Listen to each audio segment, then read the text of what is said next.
Mercredi 7 août, bienvenue dans le Duplex Bourse. On retrouve Jean Amar, notre expert de la salle des marchés de Bourse Direct. Jean, bonjour. Bonjour Pierre. Alors, dans les premiers échanges, ce matin, le CAC cédait encore du terrain. Mais voilà, nous sommes maintenant autour de l'équilibre. Néanmoins, les investisseurs, de manière générale, jugent les marchés surachetés. Et après le rallye de juillet, il est temps peut-être de prendre ses bénéfices, Jean. Oui, ce matin, effectivement, c'est l'hésitation dans le sillage de Wall Street et de Tokyo qui perd 4% dans l'éventualité d'un ralentissement du Q3 dès l'automne. C'est ce qui a fait baisser le marché à Tokyo cette nuit. Donc les marchés restent sur le qui-vive. Il y a eu hier après-midi et ce matin quelques prises de bénéfices. Alors bon, c'est bien normal, le CAC 40 a quand même gagné plus de 12% depuis son point bas le 24 juin à 3575 exactement, pour être précis. Donc voilà, on a gagné plus de 12%, on prend quelques bénéfices. Il n'y a pas de quoi fouetter un chat pour l'instant, surtout que le marché hésite. C'est pas de grosse prise de bénéfices. Oui, parce qu'on est revenu effectivement, là on oscille autour de l'équilibre. Voilà, c'est pas marqué. Donc pour l'instant, on peut pas parler réellement de prise de bénéfices. Ça hésite. Ce matin, pourquoi le marché revient un petit peu? Bon, il n'y a pas eu de publication, mais la Banque de France a confirmerait plutôt une sortie de récession au troisième trimestre avec une hausse de 0,10 du PIB de la France. Oui. Donc ça confirmerait une sortie de la France de la récession. Donc c'est plutôt quand même une bonne nouvelle. Voilà, on avait eu des signaux déjà en début de semaine, puis la semaine dernière, avec les indices PMI, industriels et des services. Et donc là, effectivement, la Banque de France, dans le sillage de ces indicateurs, confirme peut-être une sortie de récession. En ce qui concerne l'analyse graphique, vous rappeliez le point bas du 24 juin. Aujourd'hui, mercredi 7 août, quels sont les supports et résistances que vous allez surveiller, Jean ? Alors, on peut dire qu'il faut surveiller maintenant. Le marché reste toujours dans une situation positive, tant qu'il reste au-dessus de 4000 points. Donc 4000 points, ça va être la figure qu'il faudra surveiller. Et la zone d'alerte est 3990. En dessous de 3990, il faut se dire que là, il y a quelque chose qui ne va pas. Pour les résistances, il faudra surveiller donc 4020 et 4050. Alors, du côté des entreprises, la publication des résultats du premier semestre de l'année continue. Alors, quelles sont les valeurs particulièrement entourées en séance ce matin ?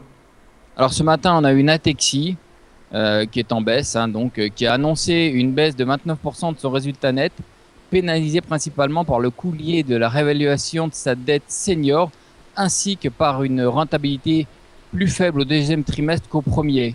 Son ratio Tier 1 atteint 10,5%. La valeur, le titre, donc, a gagné 83% sur un an et 53% depuis le début de l'année, ce qui est quand même une performance assez notable. Oui.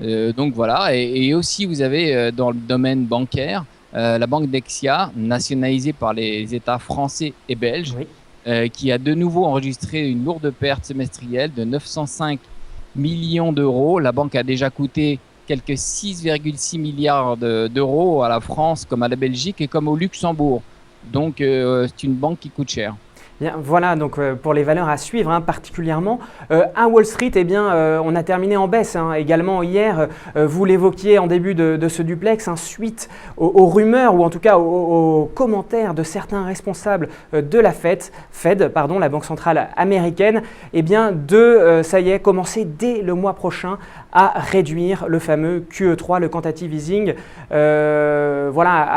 Peut-être quelques commentaires de votre part et puis à quoi du coup peut-on s'attendre cet après-midi à l'ouverture des places de marché américaines. Oui, tout à fait. Donc Wall Street a de nouveau fini en baisse. Ça fait 2 séances de baisse. On n'avait plus l'habitude. Alors là, ça s'est fait dans un volume. C'est le plus faible volume de l'année. C'est quand même à signifier. Oui. Donc c'est vraiment très calme. On est au mois d'août de toute manière. Ça s'est fait après une longue série de tops historiques. Donc ça aussi, il faut le signaler.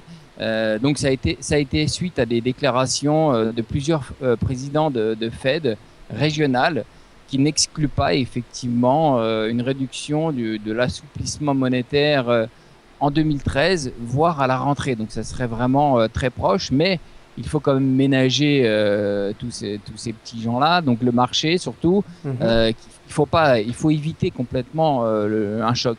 Donc il faut que ça se fasse de façon light. Il y a des démentis, il y en a certains qui sont pour, d'autres qui sont contre. Donc rien n'est arrêté. Donc il faut qu'il y ait quand même une série d'indicateurs économiques qui soient positifs pour que la Fed commence à réduire son quantitative easing.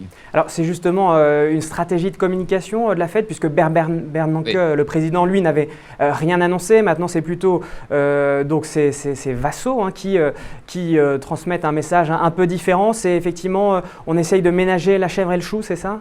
Exactement. Donc tout ça c'est très bien orchestré, tout ça c'est voulu. Donc on ne veut pas créer de choc.